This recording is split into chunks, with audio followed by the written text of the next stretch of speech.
Good morning, everybody. Welcome once again to BTL Bass Talk Live, where we're going to talk bass fishing and anything else that we want to talk about.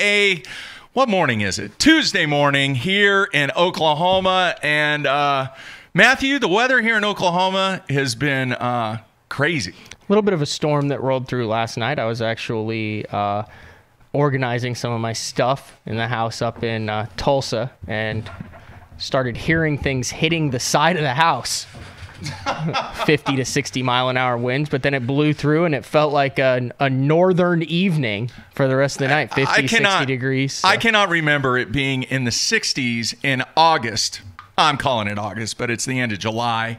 With this being the last day of July, just crazy weather. So awesome. It felt great. Great conditions for what we have coming up tomorrow. We're going to talk about that here in a few minutes, but a good show today. We are gearing up, getting ready for the FLW Cup next week in Arkansas, and we're going to have Michael Neal on today. Probably one of the most underrated young 20-somethings in the game today, and we're going to talk a little bit about that. I was actually talking to Joe from FLW earlier today, and I said he reminds me of the Kawhi Leonard of the FLW Tour. Why is that? Because when you not pre-trade, but he's like super good. You don't hear a ton about him, but you look at his stats. You look at what he. No. You look at his stats. You look at what he puts up. He kind of keeps it quiet, goes about it. But then when you actually look at what he brings to the table, it's really impressive. And you go, why am I not hearing more about this guy? No, that's a terrible comparison. Okay, then who would you compare it to in a I don't know. I'm gonna have to think about that. Why is that a bad Kawhi Leonard is Why is horrible. that a bad comparison? Well, number one, he won the finals MVP when the Spurs won. So he has been at the pinnacle. Two, he is enormously controversial right now. Right now, I was talking about pre-trade. Back for that 3-4 year stretch. No, maybe in his early years. That's what I'm talking about. That's exactly what I'm talking about. I can kind of understand that. I try to make a basketball reference. You got to at least give me credit for that. I will give it up to you. Maybe pre-MVP that might be the case, but 100%. Haven't even really Real thought quick about that. Before we get into it, we talked about the weather to open it up with. Yeah. We had a one-day Costa champion up there on Lake Erie. Is that the first time that's happened? I think it's happened before a couple times. One-day tournament? But Neil Farrow goes out and had like 24-4. And he's leading after day one. Then they cancel day two. Then they say they're only going to fish from 6 to 11 on day three. They end up canceling day three. He wins by an ounce. Yeah. I know I talked to Travis Manson. I think he finished 8th. Expired fish cost him about 12 grand. Not good. Number of guys there. So one and done. But you know, the question I would have for anybody in the field is whether or not they fished on day one with the thought in the back of their mind that, hey, this may only turn into a one day derby. I don't know. It'd be interesting to find out if anyone who had 22, 23 pounds laid off of their fish and are kicking themselves now. Yeah. But anyway. Who knows? All right. Good stuff today. Michael Neal, as we said. What did I say? Deal. They call him the real deal, Michael Neal. Okay. The real deal. We'll be on here shortly. Anyway, Matthew is going to carry on the tradition of what I have been doing for a number of years over on the Bassmaster Classic side on putting together the odds, the betting odds, not the odds of winning, but the actual, if there was a line in Vegas, placing odds on the participants in the 2018 FLW Cup. So Matthew's going to roll with that after we have the real deal on. 56 guys. I got it right here. Also have some interesting prop bets. Something I really wanted to put on there that you highly suggested I leave off. But are you going to go there? Go ahead and go there. No, I'm not. Fearless? I left it off. That's why I left it off, because I'm not fearless. Go ahead and go there. Be on with that. All right, a couple of housekeeping items real quick, and then we're going to get into what we have on store for you tomorrow on August 1st here in Oklahoma that will be live on BassZone.com. First of all, I want to mention, you and I got into a discussion, and by the way, dude, I was sick for probably 3 days. When we did the show on Friday, which is a rarity for us, after the show, I went into the house, and, dude, I crashed on the couch, and for 3 solid days, it was either in bed or on the couch. It was the strangest thing of flu I think I've ever had. It was the flu, though. I think I'm over it. I'm not contagious. I went to the doctor. All your arms and legs work. But I'm still super weak, and I'm still a little, queasy in the stomach. But it was just bizarre. I've never been sick like that. I think I got a hold of some bad food, but I don't think it was food poisoning. I don't know. Anyway, I'm doing a little better. Sushi again? No. Hell no. All right. And we got into the discussion Friday about technology, and over the weekend, we kind of talked a little bit about it. I want to say something. What is different about me right now? You have no glasses on. I have no glasses on. And I don't know if you've seen the commercials for these new contacts where you don't need reading glasses. It's like they're contacts with bifocals. Is that what you've got? That's what I've got in. How are they? They're amazing. It's unbelievable because what few times that we've went fishing, or what I've went fishing, is I got to scour around to try and find reading glasses to retie because I can't see how to get the line through the eyes or tie the bait or anything. Dude, I can actually read and see stuff with these contacts on. And it's not a plug. I saw the commercial, and it's one of those things. Good grief, how many commercials are on TV these days for pharmaceuticals and drugs and all this? But this one contact commercial truly did catch my eye. So as I went to the eye doctor, I said, hey, man, what's the scoop on these contacts that you don't need reading glasses? And he's like, oh, yeah, blah, blah, blah, blah, blah. And he goes, here, I'll give you a pair to try. So cool. I plopped them in there, and dude, they really freaking work. And here's how it works. I said, do you have to make sure that you put them in? Because typically, bifocals, they go across like that. Do your contacts have to be in a certain position? He's like, no. He goes, the way that it works is your brain and eyeball communicate, and they understand what you're trying to look at, and it relays it to your brain, and your brain understands that, hey, you're trying to read something that's close to you based upon the curvature of the lens. That was in simple terms how he explained it to me. Fancy. So now... but I still have to... Where are they at? I still have to have them. Every now and then. Did you see that at ICAST? You're talking about that Kelly Jordan is the one who's pumping it. And we've seen it for a while. It was like his invention. The rod threading device. Yeah. You put it through. It's like a little drop shot thing. And you go up it. And you complete... I thought of you. Yeah. Your birthday's coming up in what, November? Yeah. You might have a rod threading device. Now I might not need them because of these contacts. So I don't even know what they're called. I have no idea. By tax. I don't know, but supposedly they're not that much more expensive than regular contacts. So excited about that. All right, the next thing, still, man, no word on the relocation or the rescheduling of the Bassmaster Elite Series for the Chesapeake Bay. And the longer this thing goes, the worse it's going to get, Matthew. I was refreshing my email. I was texting the guys that I have contacts with on the Elite Series, and there was no word out on Monday, which I think the general consensus was they'll give it the rest of the week. They had Thursday, Friday, Saturday, and Sunday. I know that some of the Bass officials stayed to try to figure out, had meetings with the people on what the deal was going to be, and I think everyone thought it was going to come out yesterday on whether they were going to cancel it, whether they were going to reschedule it. There's 7 or 8 different theories floating around that we already rehashed as far as it. There's nothing out there. So nothing. And the longer it goes, the more. I mean, it affects us. It affects everybody because there were media events that were scheduled after the St. Lawrence events. Overseas vacations, trips to Europe, other tournaments, all sorts of stuff. So it'll be interesting to see. And the longer it goes, the more it's going to cost. For everybody. For everybody. Flights and hotel rooms and, really their only the only way they could do it. And cancel it, move it to 2020. Yeah, or Skeet mentioned an interesting theory on Ike Live the other day was make the Chateaugue event a full field event. Mm-hmm. The last one, right? But that's a tiny lake, and then there's still 60 guys there who aren't preparing, preparing for that one. So I don't know. It'll be interesting to see what happens. But what won't be postponed or canceled? What's that? Our deal.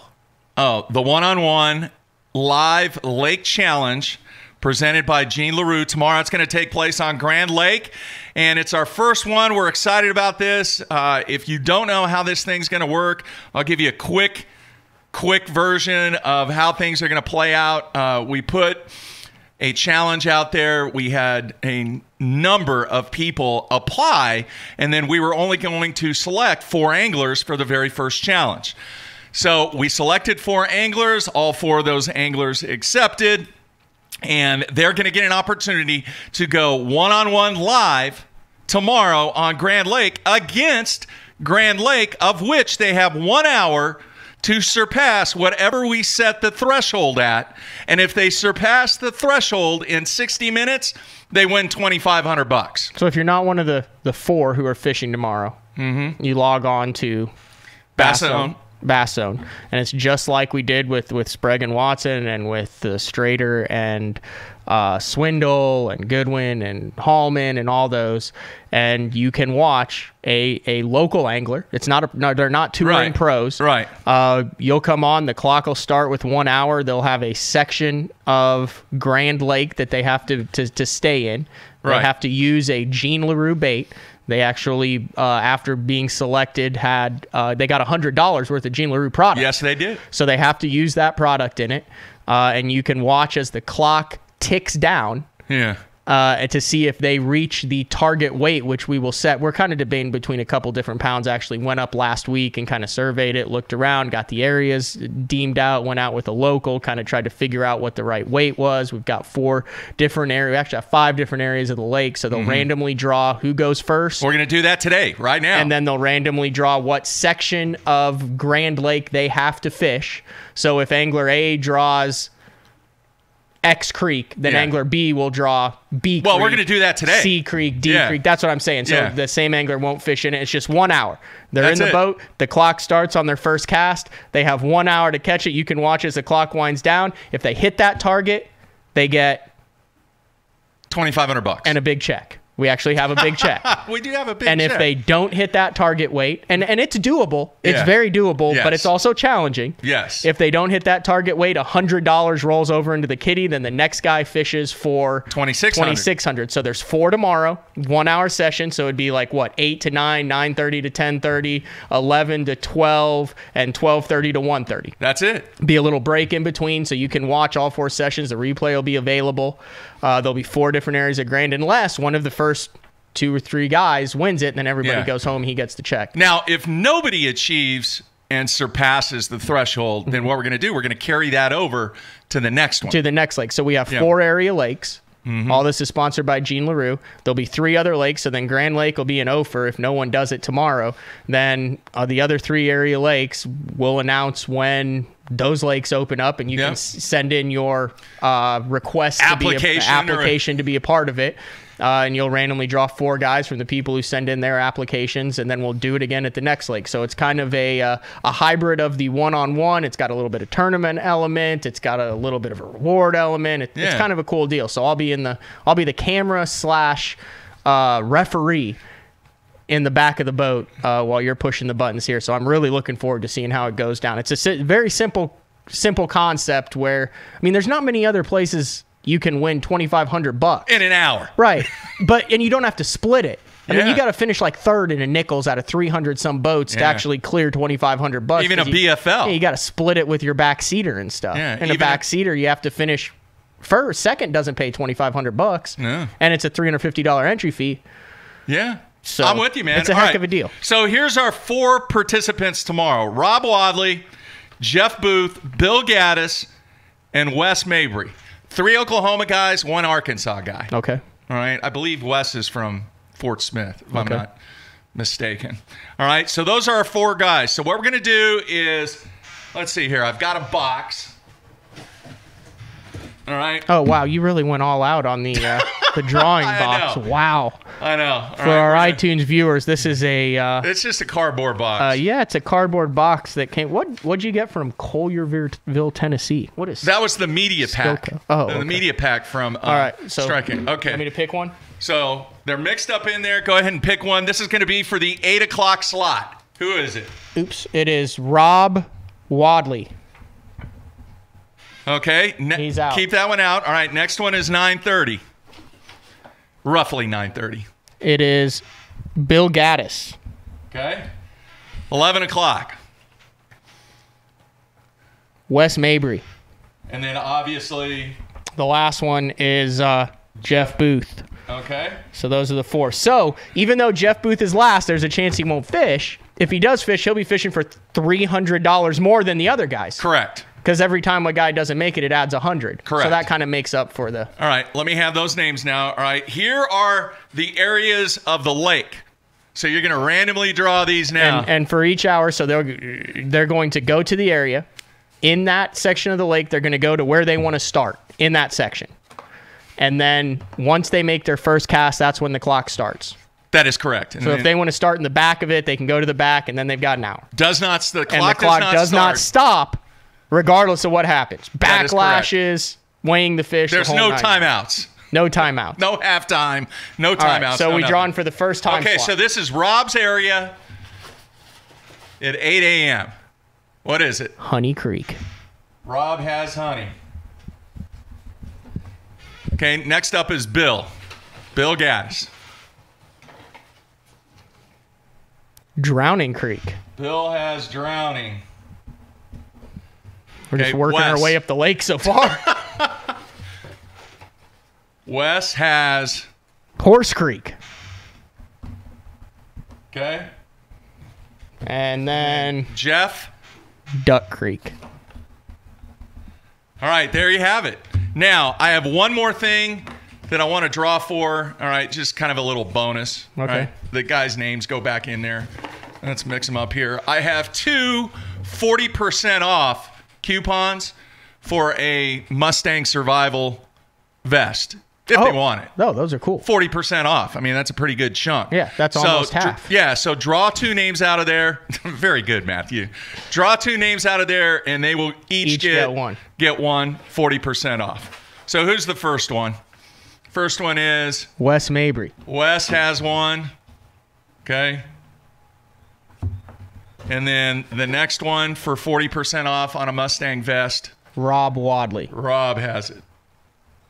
All right, and I want to thank Mustang for doing that. I saw him at the iCast show, and he said, "Here, man, why don't you have these?" So there you have it. We got our schedule set. Now the lake is off limits, guys. No information. Cannot go on any body of water on Grand Lake, even if it's in an area that you're not fishing. Till tomorrow. Can't go on the lake until tomorrow. All right, it is set. Looking forward to it. Hopefully everybody likes this, and we'll see. We have been the more I was thinking about it, that's interesting, because you're thinking, well, earlier in the morning. Well, 8 o'clock isn't early, so Rob might get an early bite. But then also, if they're on the brush or they get up under the docks, the later slots might be. Yeah. And those are 4 good areas. When I was out there, we rode around with the local. Lake looked like it was really good. Watercolor in all 4 of those areas. Yeah. Saw bait in all 4 of those areas. I know that they've had some night tournaments, some jackpots out there that have been taken. I think it was 4 fish, 18 pounds, 1-1. So there's fish to be caught. Yeah. And the thing about the threshold weight, it is going to be obtainable, but it's not going to be easy. In other words, we're not going to say 4 pounds. Go out and catch 4 pounds in an hour. I think we're 99% sure on what our threshold is. Think so. All right, but we'll let you guys know. We'll Every let everybody fish know over tomorrow. a pound counts. Yeah, it's MLS catch, weigh, style. release. So you could have, if whatever the threshold's at, you could catch that number of 1 pounders to get there, or you could catch that number of 4 pounders, or however it is. Yeah, if it was 10 pounds, you could catch 10 1 pounders. If it was 12 pounds, you could catch. Now this is important. 3, If you reach the threshold, it's not a winner. You got to pass it. You have to pass. So you either have to have 10-01, 11-01, 12-01, whatever we decide. Right. It's going to be between 10 and 12 pounds, is it not? I agree. Yeah. Yeah. We'll decide that immediately after the show. We'll we got to let them know today so they can mentally get prepared for what type of weight they when I reach catch. out to them and verify everything and make sure. So far we're on schedule. We got that done early. All right, real quick, a couple of just housekeeping notes. I do want to mention if you get a chance, and everybody listen to me. All right, when I do the intro, we're going to talk bass fishing and anything else that we want to talk about. I just want to let everybody know, if you are a documentary fan and a sports documentary fan and you have Netflix, you have to check out the latest season of Last Chance U. Have you seen any of it, Matthew? Nope. It's better than the first two. They're actually in Kansas this time. They're not in eastern Mississippi. New coach, new program, a cast of characters. And while I was sick, it's enormously entertaining. I watched all 8 episodes, and you got to check it out. The second thing is, this has got to be one of the strangest things that I have ever seen. Just that video you won't let me see? Yeah. Okay. And it has to do with fishing in a roundabout way. Dude, this is incredible. People will go to enormous lengths for stupidity. Because that's what this is. Is this scary? No. Now, let me cue up this video real quick. All right. Do you know anything about what went down in San Antonio? It was either a day or a couple of days ago. No. And it has something to do with a fish. I'll just say that. I just read that. On your about screen. this? No. All right, check this out. And there's no audio with it, so I'm going to have to kind of talk through it. Okay. All right, here. This is a surveillance screen of an aquarium in San Antonio. And for the iTunes That's a guy listeners, grabbing a fish. The dude grabs a shark out of the tank, and I'm sure you've seen those tanks where you can feed the fish and all that. Like a nurse shark or something. Yeah, it's 2 foot. He puts it in a baby carriage. They are stealing the shark out of the aquarium. Oh, they're walking outside. They're out to the truck. They get ready to put it in their truck. One of the employees actually follows him out to this truck and then begins to question him about, what the hell are you doing? Taking the shark. Well, the stroller was leaking water. The dude stole a shark out of an aquarium. Did they let him go? No. They got arrested and said that he was going to put it on Facebook and sell it. It was a master plan to sell this shark for thousands of dollars. He's leaving. I know. They got his license plate. They tried to stop him there. They couldn't stop him there. Did the shark die? No. They actually have the shark quarantined now. Interesting. Now, number one. The title is Shark Disguised as Baby. Now, is that not insane? Yeah, make sure the sound isn't. Remember when they had no sound. I know, but remember when we thought the sound was off and there were cats meowing in the background of Aaron Martin. I already checked that. All right. So anyway, these dudes, they got arrested, and probably one of the stupidest, but probably that's pretty bold and daring. I mean, the shark may have taken a little chunk out of the dude's finger, but did you see how he grabbed that shark and just threw it in the baby stroller? Now, if you're in jail and you're next to a guy, what'd you do? I robbed a liquor store. What'd you do? Beat a guy up in a bar. What'd you do? I disguised a shark as a baby and tried to leave the aquarium with it. You leave that guy alone because that's out there. Man, people do very, very stupid things sometimes. I just do not understand. All right. And then our next show is going to be Thursday. We'll follow up what we do tomorrow with the show on Thursday. And we're working on getting additional guests lined up for that show. Hopefully, by then, we'll know what the heck's going on with the Elite Series, and maybe we can get some feedback about what they decided to do. Yeah. Let's hope so. That's only 2 days away. Yeah. Let's hope so. Jeez, man, they got to do something. All right, we're going to take a break, come back with Michael Neal here on a Tuesday. Everybody stay tuned.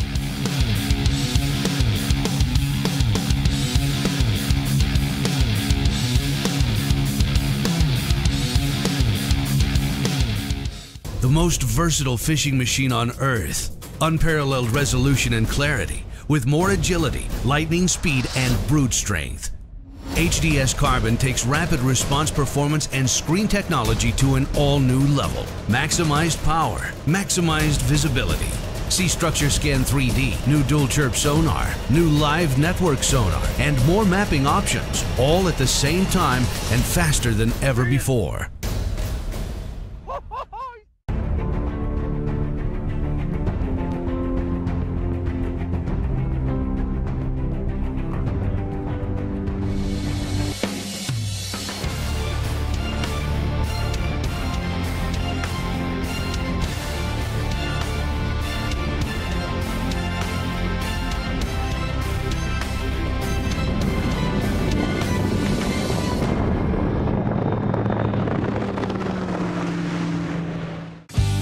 pros depend on hydraulic jack plates to get the best out of their boats. Do what they do. Demand Atlas performance. Atlas gets you from the bottom to the top in less than 8 seconds, even with the big 4-strokes. And when you gotta turn right around and get that heavy load back up in rough water, Atlas's innovative design and American-made components will get you there with confidence.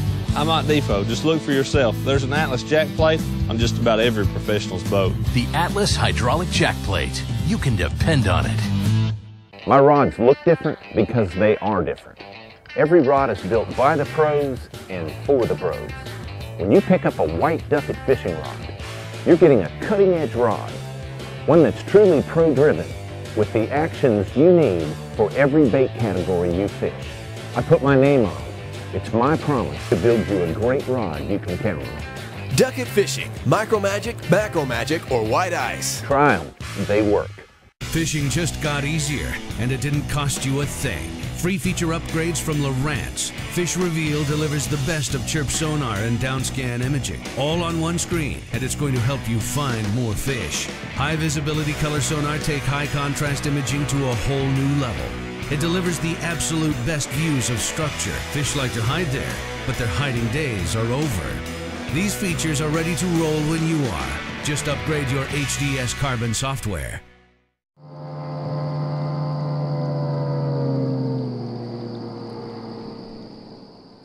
Hey guys, Russ Lane, Bassmaster Elite Series Pro. Man, I am so excited to be joining the AFCO Pro staff. They got some really cool, innovative products to help you have a more enjoyable, comfortable day while you're out there on the water. Really stylish, great functional clothing. You're gonna love it.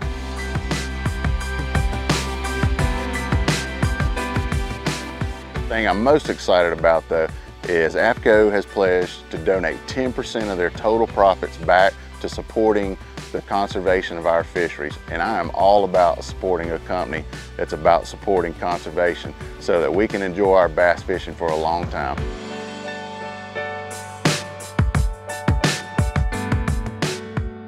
Check us out, AFCO.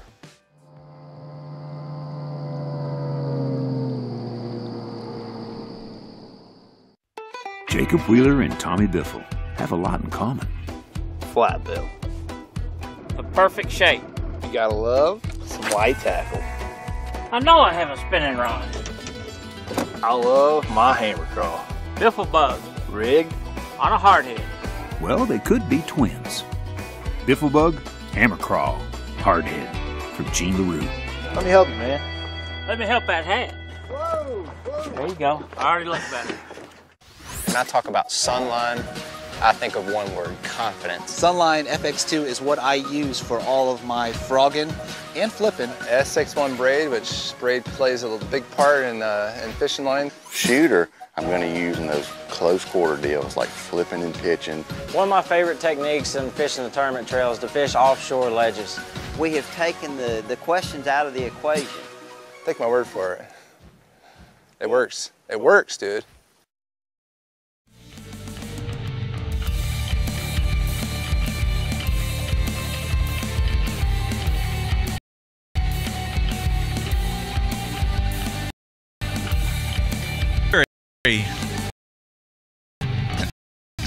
Tuesday here in Oklahoma, weather-wise. It's balmy. Crazy weather. All right, excited about our next guest, getting ready for the FLW Cup, going to take place next week. And Matthew, I was very pleasantly surprised at a lot of the data, a lot of the stats that you provided me for Michael Neal. The dude has had an enormous amount of success early in his career. Very early in his career. Yeah. He's been around for so long, he might actually be a little bit victim of the Bradley Roy syndrome, where we forget how young the guy is because he's been around for so many years. And you're just like, well, of course, yeah, that guy's going to catch him. He's a veteran. And then you realize that, you know, if anyone else comes in at 25, 26 years old and struggles, you go, oh, you're 25, 26, you're not supposed to catch him.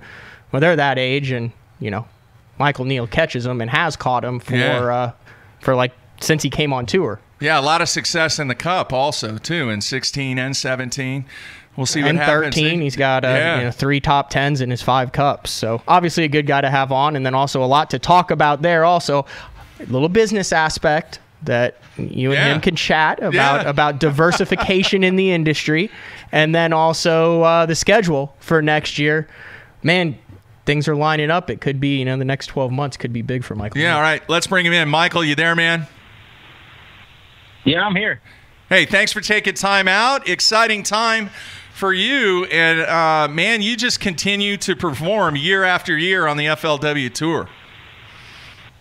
No, I'm glad to be there. I mean, it's something I knew I wanted to do ever since I was a kid, and I'm just happy to be able to get up there and have fun doing what I love. Now, 26 years old now. Obviously, you take a look at the stats. He fished as a co-angler in 2008, 2009, took a year or two off, came back in 2012 as a rookie, missed the Forrest Wood Cup. But since 2013, you haven't finished lower than 31st in the Angler of the Year standings. Just talk a little bit about what it is about your fishing that you think has allowed you to click early and then maintain that momentum for the duration of your career so far. I think a lot of it is just the area that I grew up fishing here in East Tennessee. I mean, we got the Tennessee River. You go up an hour and a half away, you got some of the more mountain-type highland reservoirs, your Clark's Hill, Hershey Priest, Del Hollow, things like that. And I think just being able to travel around, fish the BFL circuit and the ABAs and things like that when I was younger, just get the diversity of all these different fisheries, to get some knowledge, get to fish for some different types of fish, different types of cover and things like that, and just be able to go to all these different places fishing the tour and put something together. I mean, anytime that you're out on the water, it doesn't matter if it's a tournament or who you're with, you're going to learn something. So if you can just put that together and run with it and build on it, just keep building year after year after year, that's how your guys, and I attribute that to Andy Morgan as well. I mean, we grew up same place, same area. Wesley Strader, same exact deal. We all live 15 miles from each other. So we all fish the same stuff.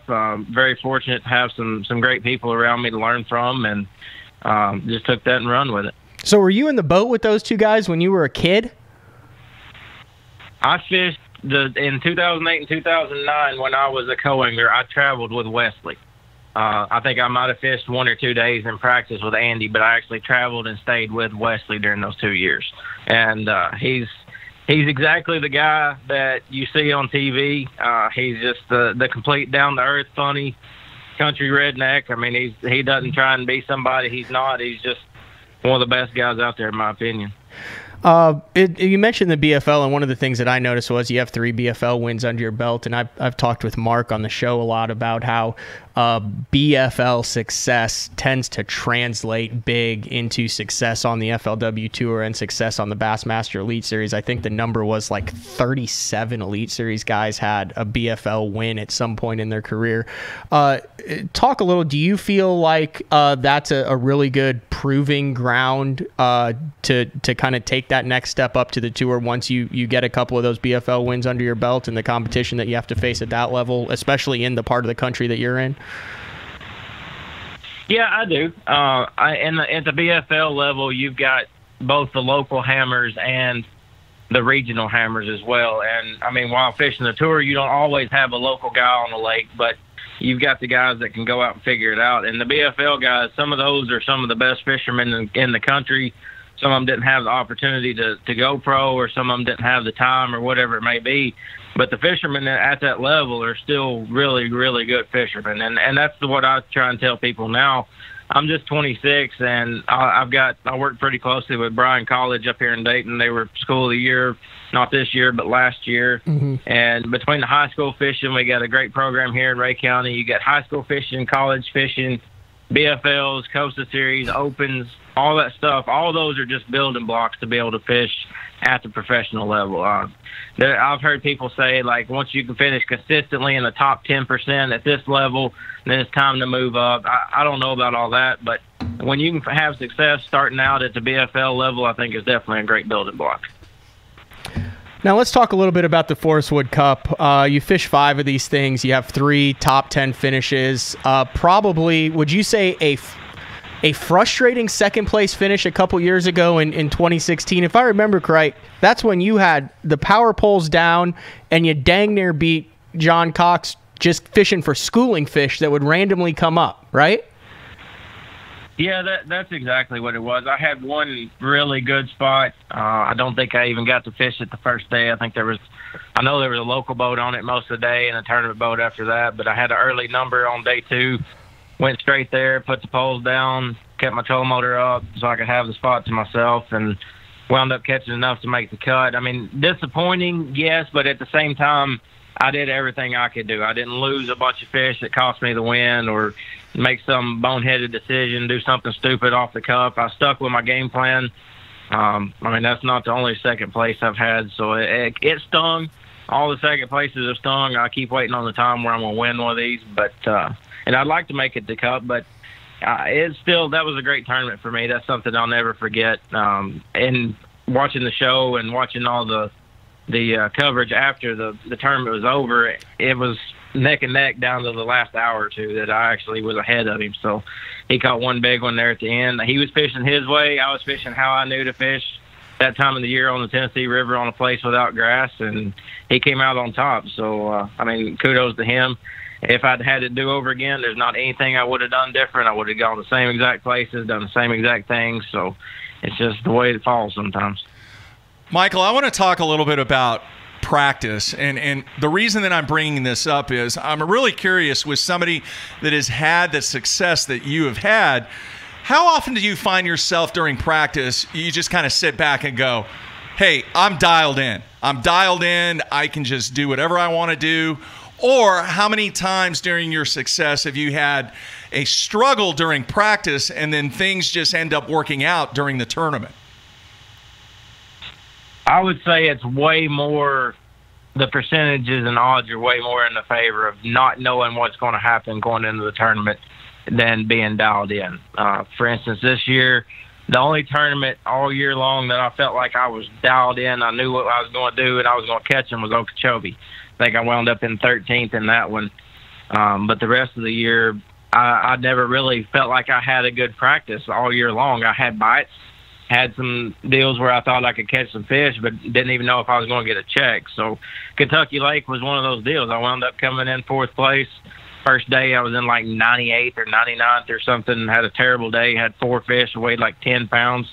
Second day just went fishing like I knew how to do on the Tennessee River and pulled a rabbit out of a hat and built on it from there. But I mean, it's not something where every time you go out that you think you're going to get a lot of bites and you're going to catch a lot of fish come tournament day. A lot of it is still practicing as you go, and I think that's what makes your guys like Brian Thrift, your Andy Morgans, those guys that just fish off the cuff so good, is because they don't get too keyed in on one thing. That's something that early in my career that I felt like I did way too much, was I'd get so dialed in on one thing and I would not deviate from it. And at 1 o'clock, the first day of the tournament, I've got 1 fish in the boat. Well, I've got 2 hours of scramble instead of back out and pond at 9 o'clock when I figured out that it really isn't working to go do something else. So it's just a learning curve, but for sure, way more tournaments I've got checks in, I didn't feel like I was on the fish to do good than I have been dialed in. I mean, if you're going to learn how to scramble, Wesley Strader and the GOAT are 2 pretty good guys to model after as far as understanding how to kind of go fly by the seat of your pants and put something together. No, yeah, I can remember practicing with Wesley like on Kentucky Lake back in its prime. I think it was 08, might have been 09. It was one of those years, and I mean, he would just go do some of the complete off-the-wall stuff in practice and get a good bite or two. I mean, go do something in the middle of June. All the fish are supposed to be offshore. He'd go to the bank and have a good bite or two here and there. And it's like he could just look at the bank and know exactly where they were going to be. So he's always got that in their back pocket. And all those guys do. They can abandon everything and stay focused, keep their head down, and know that somewhere throughout the day they're going to run into them. Now, it seems like over the past 3 cups that we've had on Lake Ouachita, you got the Brad Knight Cup, the Scott Martin Cup and then obviously the Scott Suggs Cup, that there hasn't been a whole lot of scrambling involved in the winner's pattern. You're talking about specific brush piles or grinding it out in a main area. Going back to the fourth time, I think you got 4 or 5 former Forrest Wood Cup champions in the field, a lot of the same names, but also I think 22 first-time Cup qualifiers. Do you think it's going to be more of the same this time, to where you're going to have to be really dialed into specific stuff and know exactly what you're fishing? Or could, the way this thing is shaking out, do you think this could be a win by scrambling and junk fishing tournament? There's always that chance of being able to just burn the bank and cover all new water every day and win. So I'm not going to rule that out. But to me, I feel like if you can find what area of the lake has the most fish in it at the time and learn that area, find some offshore grass, some offshore brush piles, some brim beds, just find all kinds of different things within that little area and have you 2 or 3 patterns going, I think that's who's going to win this tournament. To me, I went out there and looked around for 2 days, and the lake seemed like it had changed quite a bit to me. There was a lot more grass than there was last time. So I'm sure that's going to play. If a guy can figure it out, no doubt you can win out of the grass, because, I mean, everybody knows the big fish are going to hang around that grass. But I just don't know if you can get 5 bites a day, 3 days in a row out of it or not. But I think that, to me, that's what I'm going to do. I've already got the section of the lake picked out that I'm going to go practice, and I'm going to go try and cover as much water as I can during those 4 days, try some off-the-wall things, try the things that are supposed to work, and just see how it rolls from there. You start running a bullet, right? Yep. Yeah, I've ran a bullet since 2014. All right, well, you could pick like 3 or 4 sections in that thing.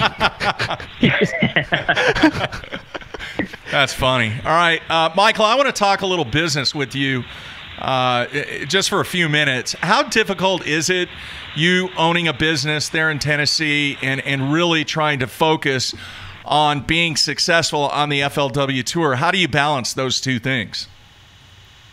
I think they work together, but they work against you at the same time. It keeps me wanting to learn, wanting to keep up with the latest trends, wanting to find out the newest baits that are fixing to come out that haven't became blown up, like the Whopper Flopper, for instance, before it got big.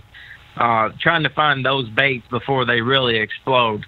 So, I mean, they work together in that way, but I don't fish at home near as much as I should. So it takes a lot of the time away from my practice time at home to go out and experiment, try different baits, try different techniques, and things like that. But, I mean, at the same time, it's still got my mind on fishing. So I'm around fishing pretty much 24/7. It's still all I'm thinking about. But it's kind of a win-win situation with both. I like doing both. I'd like to have more success in both than I have, but I really enjoy it so far. Does the fact that the FLW Tour ends so early, obviously with the Cup taking place in early August, does that help you from a business perspective? It does, for sure. A lot of the trade shows, as far as the buying shows, are in the fall, so it gives me time to prepare for those and go attend those.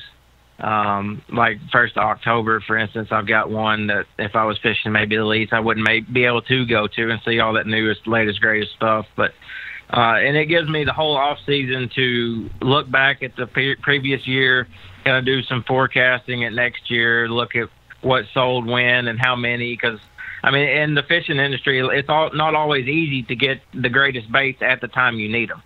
So you've always got to plan a little bit ahead, and if I can get a grasp on this previous year and kind of guess going forward, then I've got 5 months to do so for late or middle of August through most of the time January. This time we're starting a little bit earlier, but I'll still have 4 months this year to get going. All right, one more question, Matthew, on the business perspective. And for those people that don't know, he has a tackle store in Dayton, Tennessee, correct? Yeah, go ahead and plug that thing. Yeah. It's Dayton Boat Dock. It's the place where the FLW Tour has gone out of before, going out of again this next year. The Elite Series went out of there when they were there. We got a BFL Regional this fall. It's right there, right in Dayton, right in town. It's one of the best boat ramps on the lake, really easy to get in and out of. And I also just launched online a little bit earlier this spring with RealDealTackle.com. And it's my store online. I've got a few odd and end Tennessee River niche baits on there that maybe not everybody has. And that's just what I really tried to build my store on, is having those Tennessee River niche baits, also with the professional fishing mentality as far as what baits are the hottest, what's always working, and those kind of things. How important is forecasting with your business, Michael? Extremely. It's extremely important. I mean, you can't like if it's the 1st of May and the ledge bite's starting and you're going to be trying to get swim baits and big worms and football heads, you're pretty much up a creek without a paddle. I mean, it's inevitable that everything's going to be out of stock at those times. So you've got to plan at least a month ahead of time, if not more. I mean, we're tying punch weights right now. A few people are doing it, but here soon they're going to be flying off the shelf. So it takes time to make the baits that you need to have as far as custom stuff in the store. And then just to get the stuff ahead of time, the more you make sure you have it in stock for your customers. Forecasting is extremely, extremely important. How the heck did you get into this and this business at such a young age? I mean, I know I look back at 23, 24. I was just hoping to make it into the studio for BTL on time. Here you are fishing the tour, running the tackle shop. Talk about how did you get into that, and what was kind of your interest in it?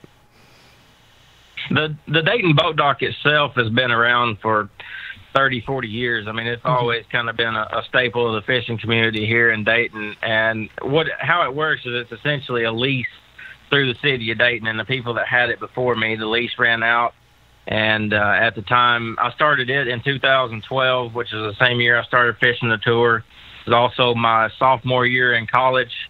So all that pretty much all came together all at the same time. So I was fishing the tour, working it, and going to school. But that was a little bit hectic, but that was just my dad really helped me get started into it, and just the lease through the city. So And like I said, I really enjoy it. I like seeing the people come in and tell fishing stories. I mean, anytime you can talk fishing with people, that's always a great day.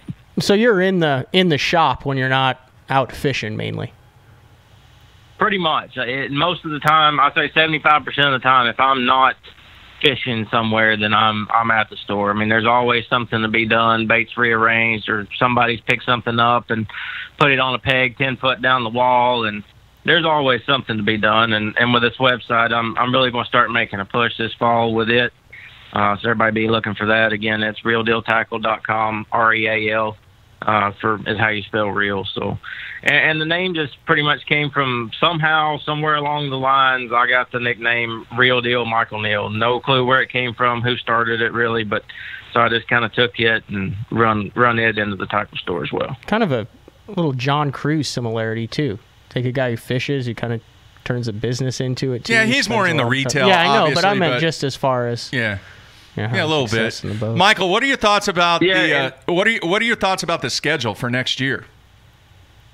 I think it's an awesome schedule. I mean, it's some places that we haven't been to a lot. Rayburn I've fished one time. Seminole I've been to one time. But I think the lakes we've got this year are absolutely phenomenal. I think they're going to be big weights, big fish brought in every time, tons of limits. And the change we made to no coat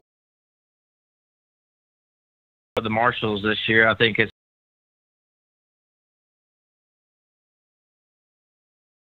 about the marshal program. I mean, if you look at my statistics from the co-angler side in 2008, 2009, I did absolutely terrible. I think I might have got one or two checks each year.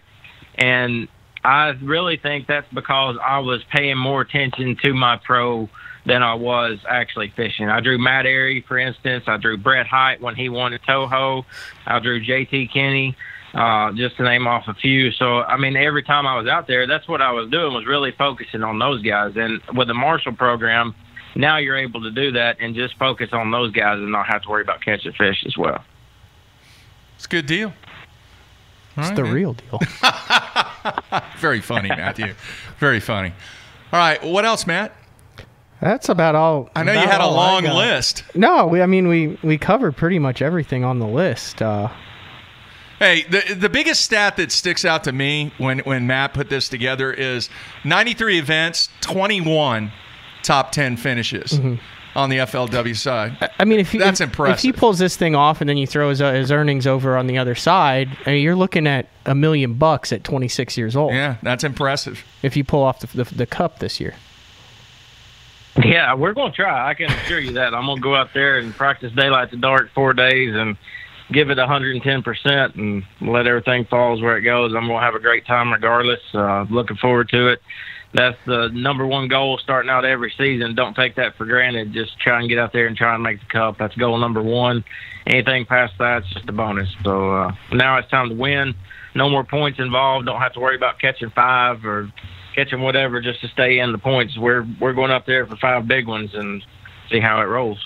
Let me ask you this. I don't know how you're going to answer this, but you fished 5 cups and you have 3 top 10 finishes. Andy Morgan's fished like 20-some cups and has 4 top 10 finishes. How does that work where everyone knows how good Andy Morgan is, everyone knows how good you are, but how do you, I guess, justify that you have almost as many top 10 finishes as Andy Morgan does in Forrest Wood Cup competition? That is a tricky question. I mean, Andy's a great fisherman. The Forrest Wood Cup just doesn't fall a lot of times into his specialty. Where for me, Wheeler, I was fishing a little bit offshore. That's what I really like to fish. Murray last year, fishing offshore. It's how I love to fish. And the Red River, I got to catch all my fish on a vibrating jig. Another way I love to fish. So I've been really fortunate that these tournaments have really fallen into my wheelhouse as far as I could go out there and fish a way I wanted to fish and was really comfortable doing. I mean, you look back at the stats, and there's not really been many Forrest Wood Cups where a lot of guys have done exceptionally well flipping. Now, if we had a tournament, say, on Chickamauga or Gunnersville or somewhere you could flip, Andy Morgan's going to make top 10 every time. But he's a great offshore fisherman as well, but flipping is definitely his strength. And I look for him to do good at Ouachita. There's going to be some flipping, the deeper grass going on and things like that. And I really think this one's going to fall into his wheelhouse, so he's definitely not one to sleep on this time around. Hey, from the instant feedback, Brian in Philadelphia, he wants to know, have you ever thought about making the move to bass? You know, I have. I mean, I've fished the opens and things like that, but especially now with the changes FLW's made, this is where I started. The BFLs was where I really got my start. And, I mean, nothing's wrong with either organization whatsoever. They're both great. They both do great things for the fishermen.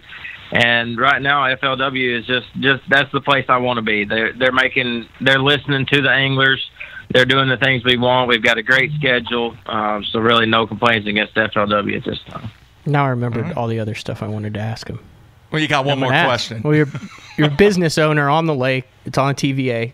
Chickamauga, obviously, the lake, the health of the lake is hugely important to you. Obviously, with what we've seen at Kentucky Lake with the Asian carp on the TVA, you're also a professional angler. How concerned are you about what is going on the TVA with the carp? Extremely concerned. I mean, and I've worked with TWRA, the DNR in the state of Tennessee. This is the second year now. I've actually got them on my jersey, on my boat, on my truck, the aquatic nuisance species. I mean, that's something that from the zebra mussels to all the way to the carp, that's something that's impacting our fisheries daily now, most of the time in a negative way. And a lot of everything pretty much is something that humans have done as far as a detriment. I mean, the zebra mussels started in the Great Lakes from ships from the ocean, from Europe, I believe, or something like that. So, I mean, it's all something we can do to help or at least slow down. And the carp thing, I mean, it's gotten so out of hand in West Tennessee and Kentucky. And, I mean, unless you go to Kentucky Lake and see that for yourself, there's no way that you could fathom it. I mean, we fished tournaments there. I fished 2 or 3 other tournaments there before this year. And I remember seeing the carp on the graph last time we were there. And, I mean, yeah, I just didn't think it was as big a deal as people were talking about. But when you go out there and you see them, and I fished the coast of there in June, and I believe if you could walk across the water from Kentucky Dam all the way to the Pickwick Dam and not spooked the carp, I don't think you would have made a step and not been able to lay eyes on them. There was that many. Wow. So they're definitely working their way into the Tennessee River. I'm not sure exactly how far they've made it. I know they're starting to make a pretty big impact on Pickwick. But I know TWRA is doing a lot of research on how to stop them, how to slow them down, how to keep them from getting into Chickamauga, Nickajack, and the rest of the Tennessee River system. And I know FLW Bill Taylor went to Washington to talk about the carp control and trying to get something done at Kentucky. And I mean, it's something, if there's any way somebody can pitch a hand in to help, it's going to be a detriment to our system. And the carp are still something relatively new. I spoke with a TWRA biologist not too long ago, and they're not 100% sure where they're spawning as far as if they're spawning in the Tennessee River system yet or not, or if they're still all coming through the lock and dam system. So there's still a lot of research to be done. They're testing barriers to go across the lock walls and see if they can keep them from going up a pool or whichever way. So, I mean, they're doing what they can do, I believe, and I think it's something that the government's going to have to really step in. And well, man, we really appreciate you taking time out. Matthew, anything else? No, you can go. And look forward to seeing you next week at the Cup, man. Good luck to you. I appreciate it. Thanks for having me. All right, man. Take care. All right. Bye-bye. And there you have it, Michael Neal. Good stuff, man. I told you he had his stuff together. Yeah. Enormous amount of success as we introed him in. But, you know, that one stat, 21 top 10s out of 93 events. I mean, that's KVD-like, if not even better. And there's also, you know, those 2 years of tour co-anglers that are mixed in there where he mentioned, you know, hey, I was learning about what was going on. Wasn't really worried. Well, you had about a couple of catching guys fish. that were pretty good to learn from, too. Right. And then there's also a bunch of stuff in there when he's 18, 19 years old trying to figure out what's going on. So pretty much over the past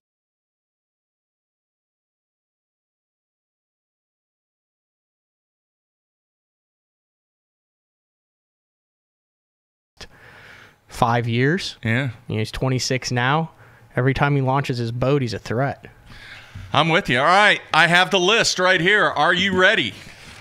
I'm ready to do this. This is the Cup odds. It's the first time. Purely entertainment value. What do we have? Joe on, and I said we need to do the odds. You've done the odds for the Elite, for the Classic, like 67 years now. Yeah. You kind of started that. The difference between like odds to win and actual betting. Well, some people throw odds out there that say, oh, well, this guy has a 2-to-1 shot at winning. All right. And what we do is we set the odds based upon a betting line, if a betting line existed. So, like, if you go to Vegas and you see a line on a game, it might be 3-to-1, it might be 5-to-1, it might be 10-to-1. Based upon the money that you bet, that is what the payoff's going to be based upon the line that is set on each individual angler. All right. So it's not whoever your favorite is. You're not saying he's got a 2-to-1 chance in winning. You're saying, okay, if you want to place a bet, I'm giving you 2-to-1 odds on it. So this, you know, you usually get the hate mail from the family members. This is all you now. Jimmy's been out there 18 straight days. He's going to have a top 10. You got him at 150-1. Screw you, Mark. Yeah. So this is me. So you can send me the hate. You send it to Mark. He'll gladly forward it to I will me forward also, them on. We'll start it out. We'll start it out here. And these will actually be out on Friday. Are you going to stop at the bottom and work your way to the favorites? Is that what I should do? Yes. Okay. That's what you should do. Let's just do the long shot odds. We got Hunter Freeman, Mike Mathie, and Austin Wilson. Those are 150, 100-1, and 101. That's the college guy, international guy. I think one of the BFL guys. Okay. We got Larry Stouffer, 50-1, Tim Fox, 50-1. These are mostly Costa Championship qualifiers. Now, there's some guys who get higher just because, you know, I've either talked to them, right? Or I'm with you. You know, they're tour guys who qualified through it. Chad Foster at 50-1. I got John Sukup at 30-1. I know the guy. I know he's put his time in out there, and I know how good he is around Oklahoma, even though 99% of you have never heard of him. And I got your boy. No. Keep going there, Matthew. Sheldon Collins at 30-1. How do you have him at 30-1 when you have talked him up the entire season? That's not bad. 30-1. There's a bunch of guys who are lower. I mean, I have him in the kind of the upper echelon of the Costa qualifiers. And I think you have John too high also, but that's just me. Okay, yeah, I know, but that's just you. Okay. Nick LeBrun, 30-1. Todd Hollowell, good story over there on FLW. Has some weird equilibrium stuff doing. Obviously, FLW Tour Pro. I got him at 20-1. Bradford Beavers and Jason Abram, 20-1. Bill Chapman. Dude, this guy's like a crusty veteran, qualified for a bunch of cups through fishing. Grizzled veteran. Fishing his 5th or 6th cup. I think I got him at 18-1. Tyler Stewart, 15-1. Jordan Osborne, 15-1. Wes Logan, 15-1. And I did my research online, but there's a bunch of these guys. I don't know a lot about them, Mark. You just look at where they're from. You look at where they've done well. You look at how they did on the FLW Tour. You take into account a little bit of momentum. You kind of do some research on them. I got you.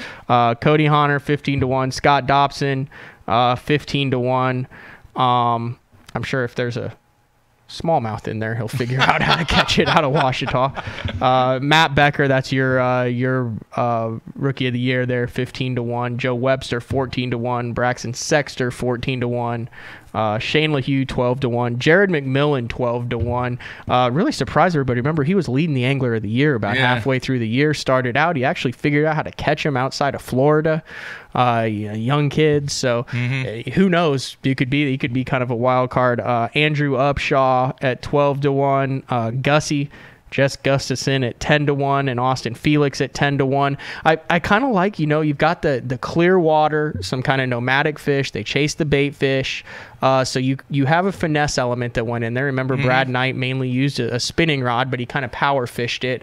Scott Suggs, you're talking about kind of deep clear water brush. The same with kind of Scott Martin. You had some schooling activity. There's a number of different things you can do there. So you could either go kind of the finesse electronics deep water guys. You can go that deep grass route. You can also go the kind of junking, brim bed, flipping type route there. So that's why he's that. Alex Davis at 10-1. Matt Stefan at 10-1. Brandon McMillan at 9-1. Chad Grigsby, who I would not have put that high, but I feel like momentum has to play when you basically have to win to get into the Cup. So now he's on a free roll because he just barely got into the Cup, and he just caught 97 pounds of smallmouth. That's a good point. I mean, he's got nothing to lose. I mean, that guy is nothing but positive vibes headed into it. Corey Johnson at 9-1, along with Clint Davis. David Williams, you look at the Blueback Lakes. He's out there in the Carolinas. He's used to that brush pile, kind of clear water, kind of nomadic fish. He also had an outstanding year. The guy knows how to win. He's got 5 or 6 BFL wins under his belt on those clear water fisheries out there, where they've got the depth and you have to target the brush. So he's fishing really good too. So I got him up at 8-1. Jeff Sprague at 8-1. Solid, good angler.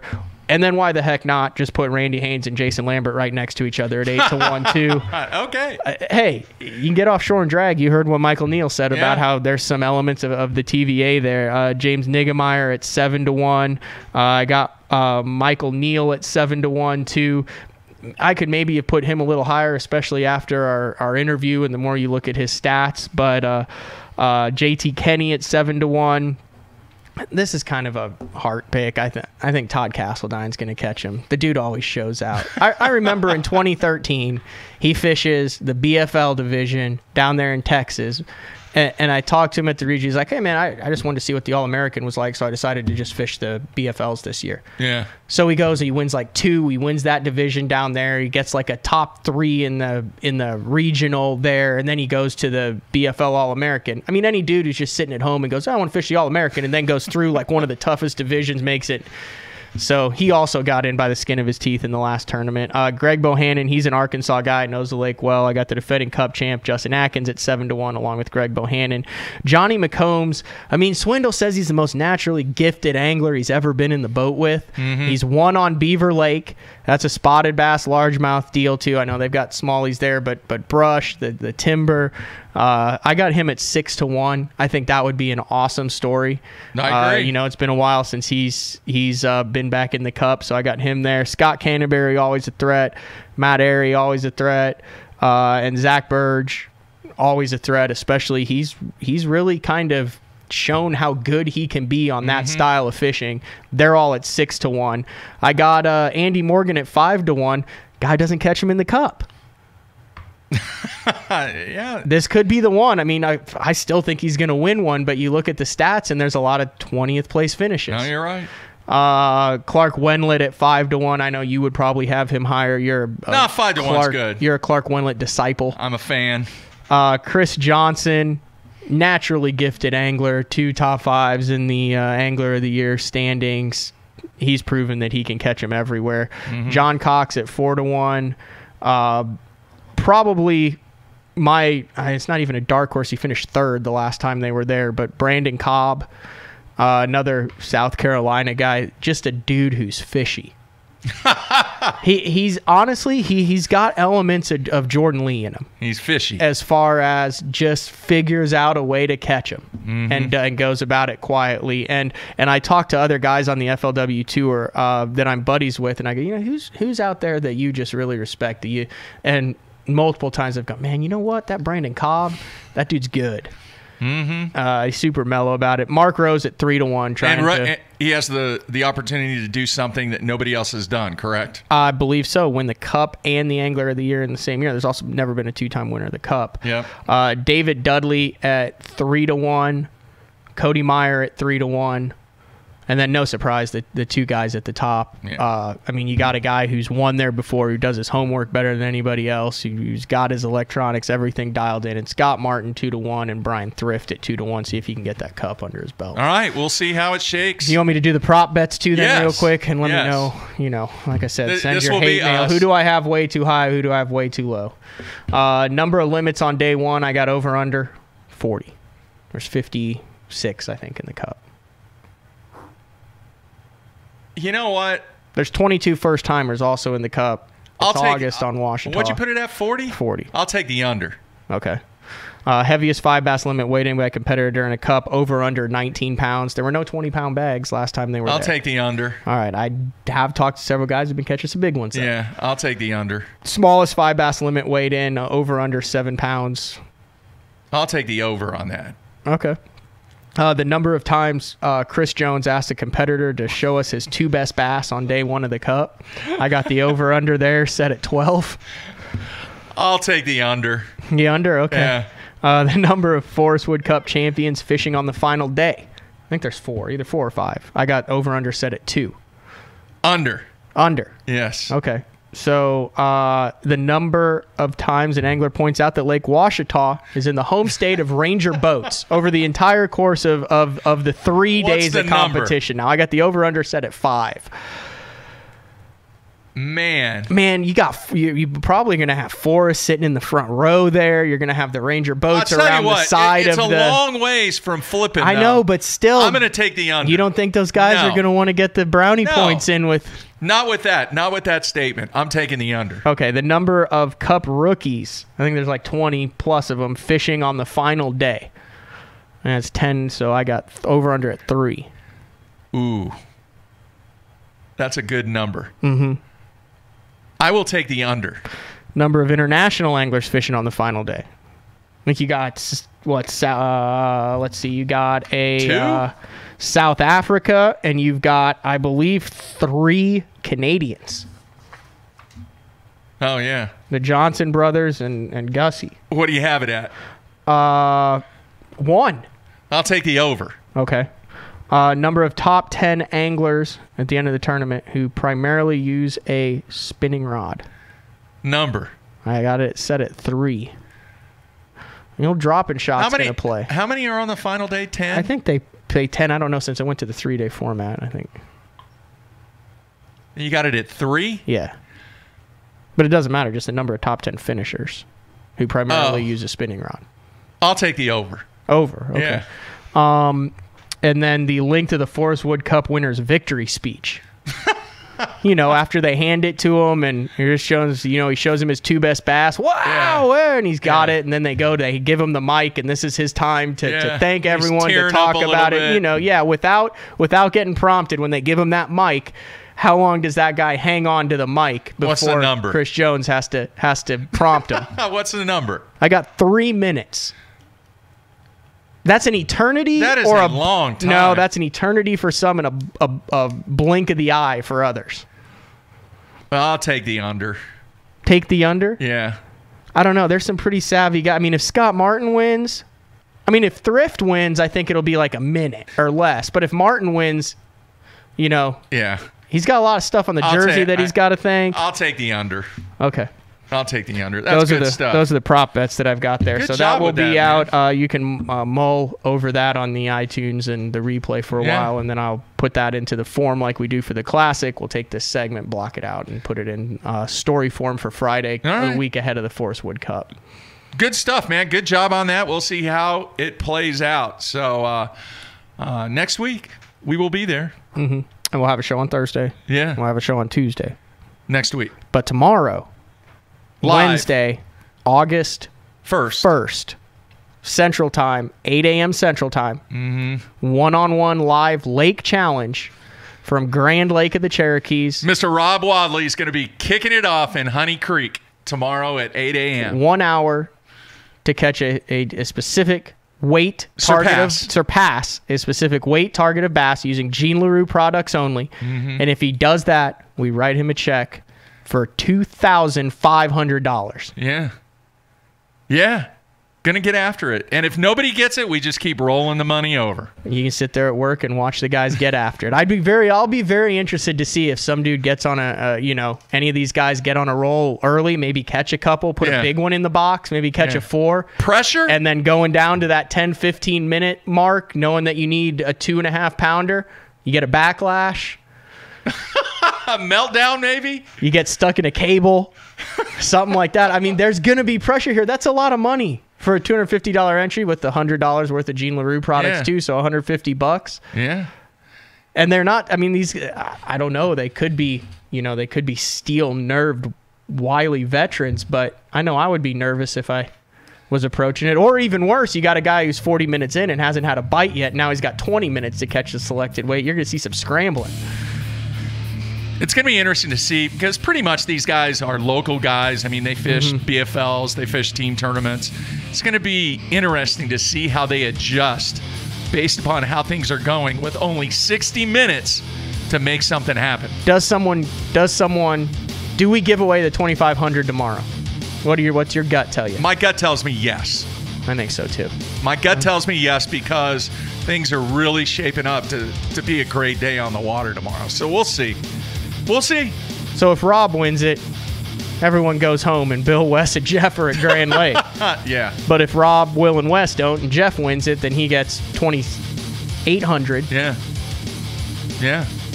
And if you'll be able to watch it all. You'll be able to watch all the replays on our YouTube channel, Bass Talk Live. Go over to the YouTube channel, Bass Talk Live. Subscribe. Turn your notifications on. Go to our Facebook page, Bass Zone. Like us over there. We'll have the details all over there. And then also our Instagram page is at College Bass Zone. Dave and I post a bunch of stuff out there, especially for the next one-on-one live challenges. We'll post the announcements of that stuff out there. Yeah. So follow us on all those platforms. All right, good stuff. I want to thank Michael Neal for taking time to be on the show today. Check us out tomorrow, 8 a.m. We will be live from Grand Lake. Everybody, stay tuned.